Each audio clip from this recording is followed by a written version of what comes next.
Olá, sejam muito bem-vindos ao canal Fé em Audiobook.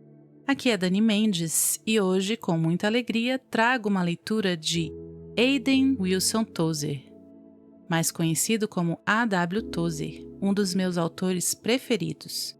Hoje vamos juntos, então, à leitura de Você Não Pode Continuar um Bebê a Vida Toda, por A.W. Tozer. O atraso do nosso desenvolvimento não honra a Deus. O Novo Testamento ensina que devemos avançar até a plena maturidade. A mediocridade não é o melhor que Jesus nos oferece. Por muito tempo eu tenho resistido e combatido a ideia de que não se pode fazer distinção entre os cristãos. Tenho ouvido que todos os cristãos são santos à vista de Deus e isso encerra a discussão. Conheço bem todos os argumentos, mas eles não me satisfazem à luz das palavras de Jesus e do ensino dos apóstolos. Eu continuo pensando que temos de pregar e instruir e instar homens e mulheres que estão se debatendo nos medianos e comuns caminhos cristãos a que avancem e clamem pela vitória espiritual que ainda não experimentam nem conhecem.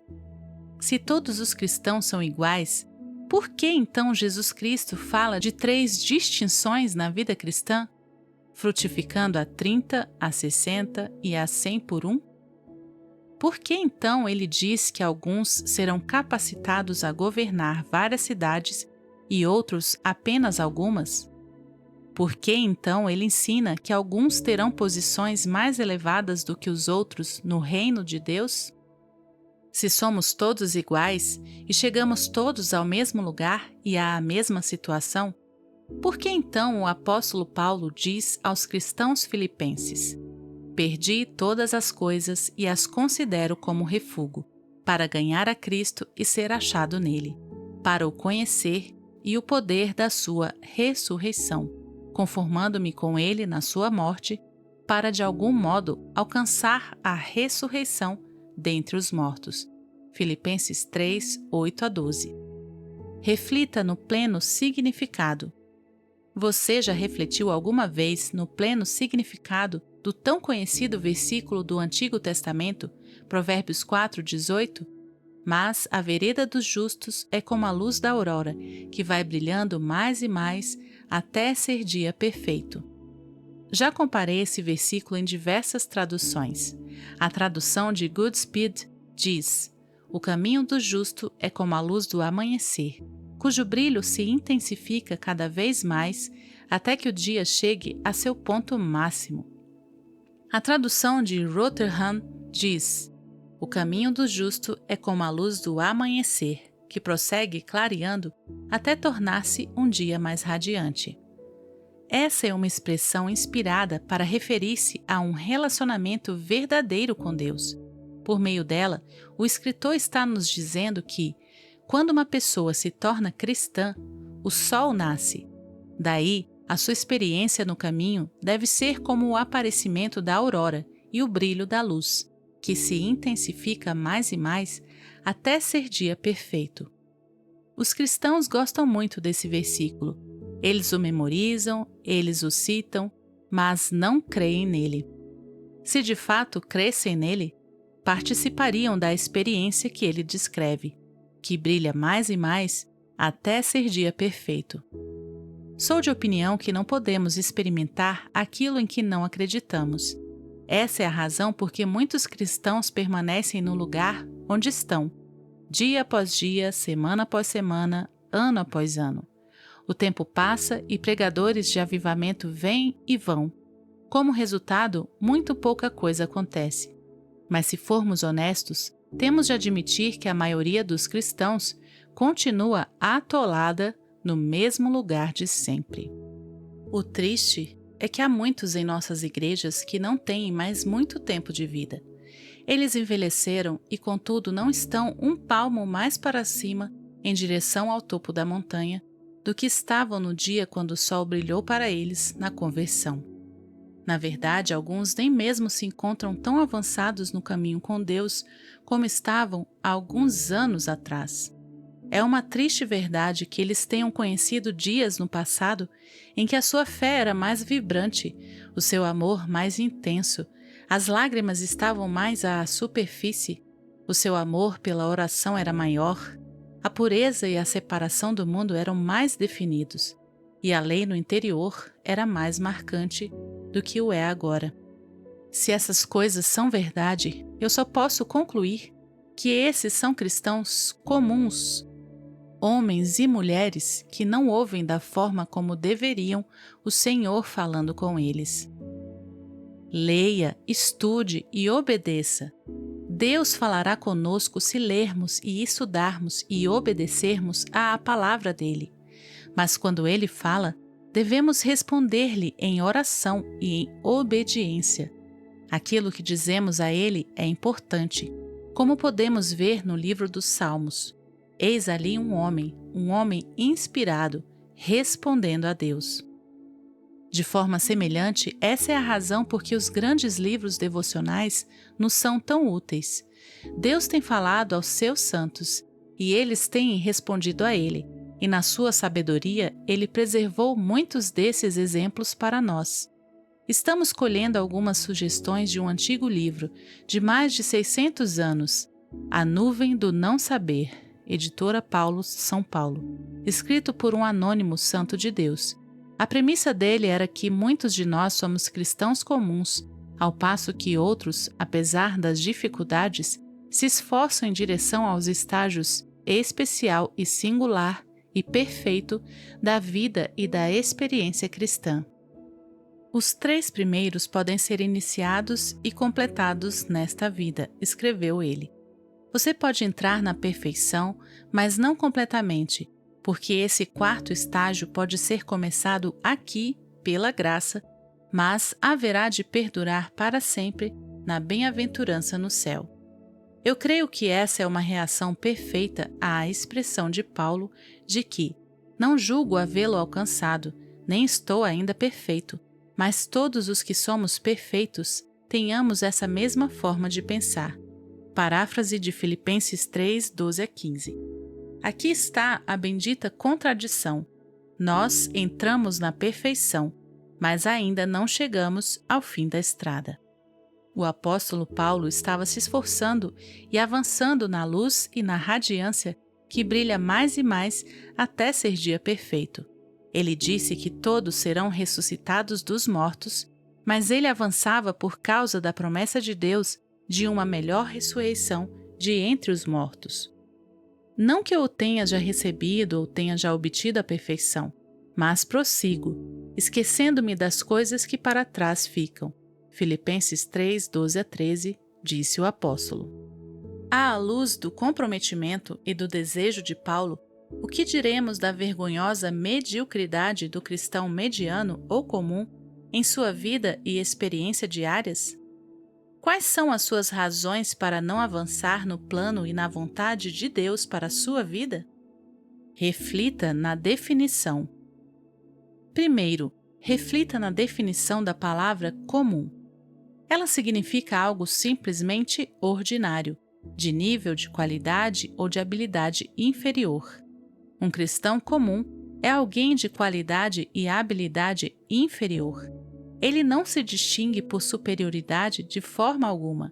Ele começou, ele creu, talvez ele carregue uma Bíblia, mas ele não se destaca por nenhum talento espiritual. Deixo com cada um de vocês a tarefa de avaliar se essa é a descrição do seu próprio tipo de espiritualidade como cristão. Talvez você seja apenas de qualidade comum, alguém que não se destaca na vida cristã de forma alguma. Como consequência, ninguém vai nem pensar em consultar você para receber orientação ou ajuda. Ninguém vai nem querer conversar com você a respeito das coisas de Deus. Medíocres. A maioria dos cristãos é medíocre. Na verdade, eu detesto a palavra medíocre. Não tenho prazer nenhum quando a uso, mas creio estar dizendo a verdade quando digo que ela descreve muitos cristãos. A palavra medíocre vem de 2 palavras latinas e literalmente significa a meio caminho do topo. Isso a torna uma perfeita descrição do progresso de muitos cristãos. Eles estão a meio caminho do topo da montanha. Eles não estão a meio caminho andando até o céu, mas a meio caminho do lugar onde deveriam estar, a meio caminho entre o vale e o topo. Moralmente, eles estão acima do pecador endurecido, mas espiritualmente estão abaixo do santo que escala a montanha. Muitos estagnaram exatamente ali, e a tragédia é que alguns anos atrás, alguns de vocês diziam: eu não vou falhar com Deus, eu vou avançar pela montanha até chegar ao topo, ao mais alto ponto da experiência com Deus que for possível chegar nesta vida mortal. Mas vocês não fizeram nada a esse respeito. Se fizeram alguma coisa desde aquele dia, foi perder terreno espiritual. Hoje, vocês são cristãos a meio caminho. Vocês são mornos, nem quentes nem frios. Estão a meio caminho do topo, a meio caminho de onde poderiam estar se tivessem se esforçado. Será que pensamos que essa vida cristã a meio caminho é o melhor que Cristo oferece? O melhor que podemos conhecer? À vista de tudo que Cristo nos oferece, como podemos nos contentar com tão pouco? Pense em tudo que Ele nos oferece pelo seu sangue e pelo seu Espírito, pela sua morte sacrificial na cruz, pela sua ressurreição de entre os mortos, pela sua ascensão à mão direita do Pai, pelo seu envio do Espírito Santo, contentando-se com muito menos. Eu sei que há muitos que se contentam com muito menos do que Deus deseja dar. Eles tentam ficar felizes adicionando algo à sua religião que excita a carnalidade deles através de coisas exteriores. Eles recorrem a cowboys convertidos e atores de cinema meio convertidos, e eu acho que eles até recorreriam a cavalos falantes e cachorros gospel para poderem dizer: tivemos uma reunião maravilhosa. Eles pagarão um alto preço para apresentar um show estrondoso, de forma que consigam que as multidões encham o lugar. Esse é o tipo de cristão medíocre. Eles não alcançaram as alturas onde podem sentir o calor do sol e, no entanto, ainda não se afastaram o suficiente do vale para ficarem congelados. Com certeza, o atraso em nosso desenvolvimento não honra a Deus, nossa permanente condição de estar a meio caminho. Nós o honramos e agradamos quando avançamos para a plena maturidade em Cristo. Todos nós sabemos que é isso que a Bíblia ensina. Leia outra vez o Novo Testamento e você haverá de concordar que a mediocridade na vida cristã não é o melhor que Jesus oferece. Por que então somos assim, cristãos tão comuns? Por que nos temos contentado com esses prazeres superficiais, essas pequenas alegrias que excitam os falsos santos e encantam a imaginação dos carnais?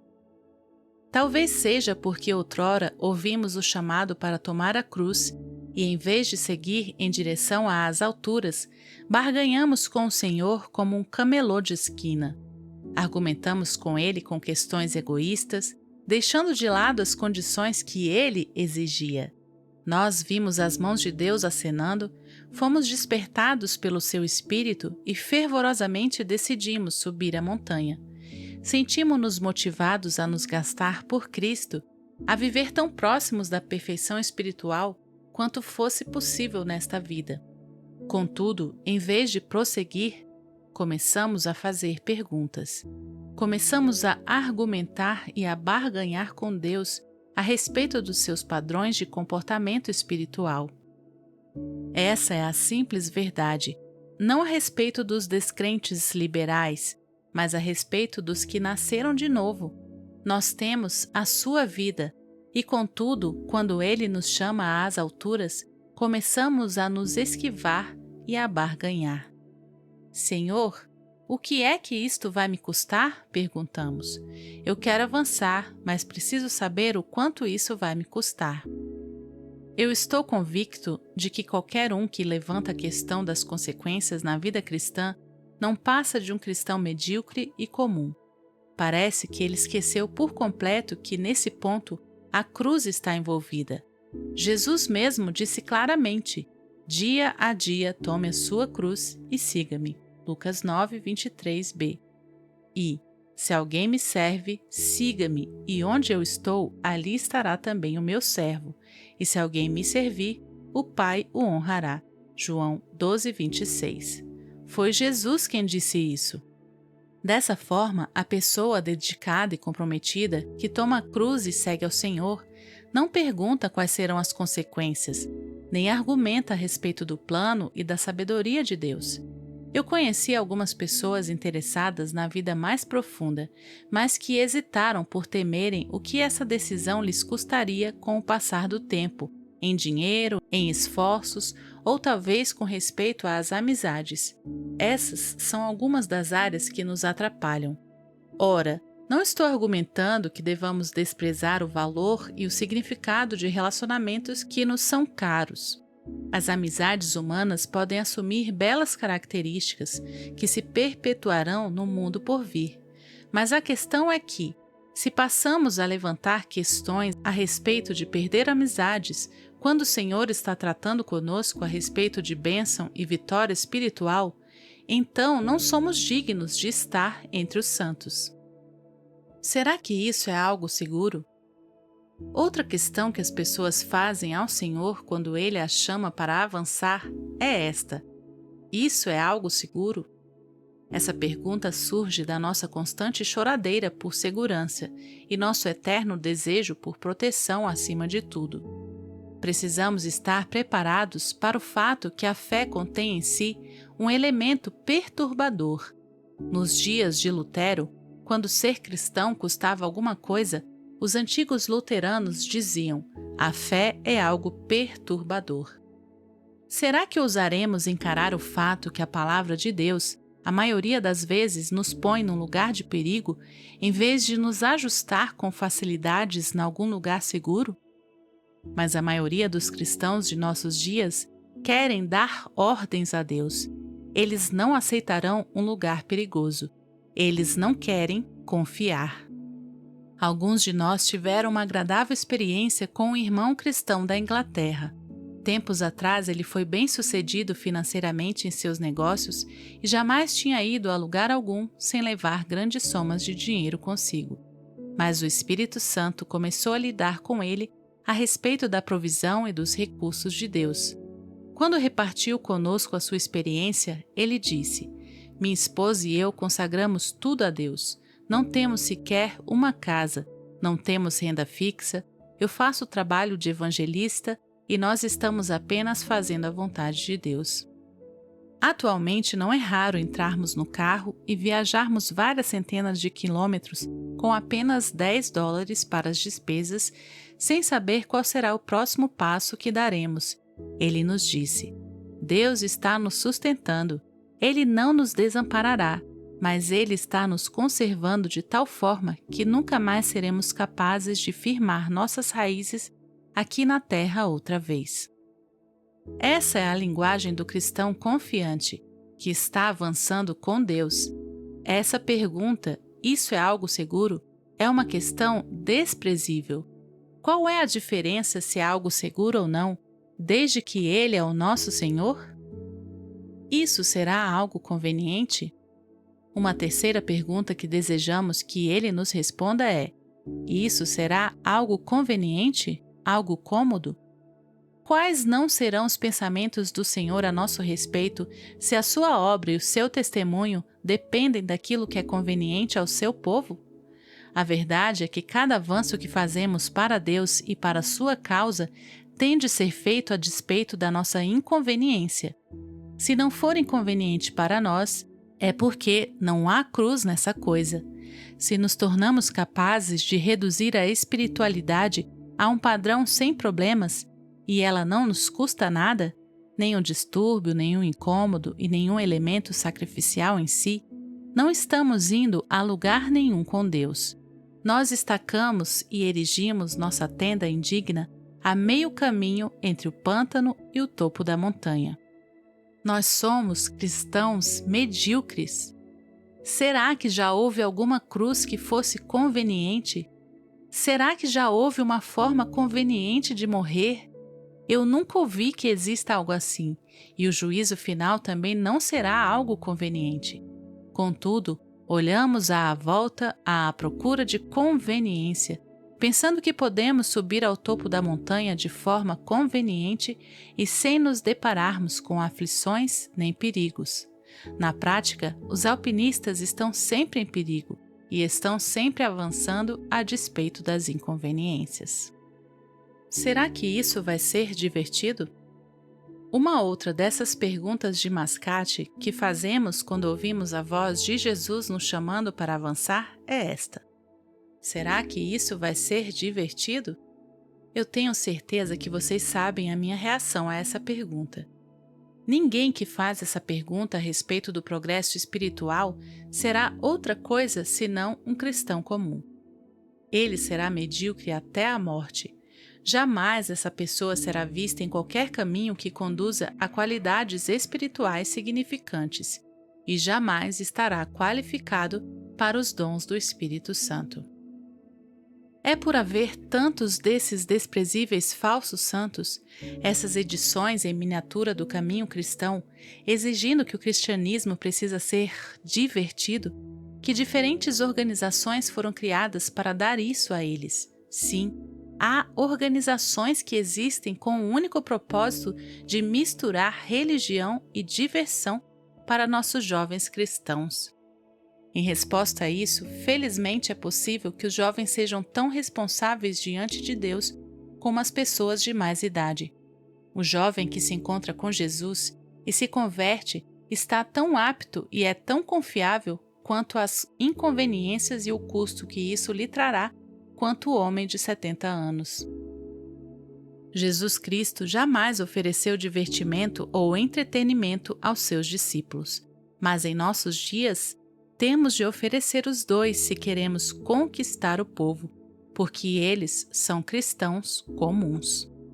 Pelo fato de diversão e popularidade parecerem andar de mãos dadas, alguns indecisos perguntam: ó Senhor, será que serei popular se eu te seguir pelo caminho? Ah, os fracotes entre os homens. Eles precisam da aprovação e do apoio do grupo, porque temem ficar firmes e sozinhos. Eles pretendem enquadrar-se, procurando uma garantia de solidariedade para animar-se mutuamente se acaso faltar a coragem. Alguns simplesmente não conseguem ficar firmes sozinhos e quando perguntam: isso é popular? Estão fugindo do caminho de ficar firme sozinho por Deus. Vigoroso para ficar firme sozinho. Eu fui convertido pela graça de Deus quando tinha 17 anos de idade e não havia nenhum outro cristão na minha casa. Foi na cidade de Akron e minha família costumava receber hóspedes. Tínhamos uma casa cheia de pessoas o tempo todo e, no entanto, por causa da minha fé, eu estava completamente sozinho. Não quero dar a impressão de que fiquei firme com a mesma nobreza de Estevão no livro de Atos, mas fiquei firme, e de forma vigorosa fiquei firme sozinho. Ninguém mais queria ir à igreja, ninguém mais queria orar à mesa, ninguém mais queria ler a Bíblia, mas pela boa graça de Deus fiquei firme sozinho e sempre agradeço a Deus pelos resultados. Minha mãe e meu pai ambos se converteram, como também duas de minhas irmãs. Um cunhado se converteu antes de morrer e vários outros chegaram a conhecer o Salvador. O que teria sido se eu tivesse argumentado: Senhor, isso é algo popular? O que é que isso vai me custar? Essas pessoas jamais teriam conhecido o Senhor. Deus aguarda prontamente para nos ajudar pela sua graça e misericórdia. Muitos que são filhos de Deus provavelmente em algum tempo hesitaram e tentaram barganhar com Deus. Eles o conheceram por meio da conversão. Eles sabem que a mudança ocorreu e, contudo, carregam em si as marcas da mediocridade. Mas a coisa importante é esta: eles não estão fora do alcance do amor de Deus. Um dos mais antigos truques do diabo é desanimar os santos, levando-os a olhar para trás, para aquilo que eles já foram. Ninguém consegue progredir com Deus a não ser que levante os olhos e pare de olhar para si mesmo. Não devemos gastar nosso tempo olhando para trás e olhando para dentro de nós mesmos. A ordem que recebemos é olhar para frente. Nosso Senhor é mais do que capaz de tomar conta do nosso passado. Ele perdoa instantaneamente e perdoa completamente. O seu sangue nos torna dignos. Tudo que somos e tudo que temos deve-se ao amor perdoador de Deus. A bondade de Deus é infinitamente mais maravilhosa do que nós jamais seremos capazes de compreender. Se a raiz do problema que estivemos tratando está em você, e você já nasceu de novo, Deus está pronto para começar com você onde você está, e Ele não vai depreciá-lo por causa dos seus anos de cristianismo comum. Amém. Aqui encerramos. Que Deus te abençoe. Até a nossa próxima leitura.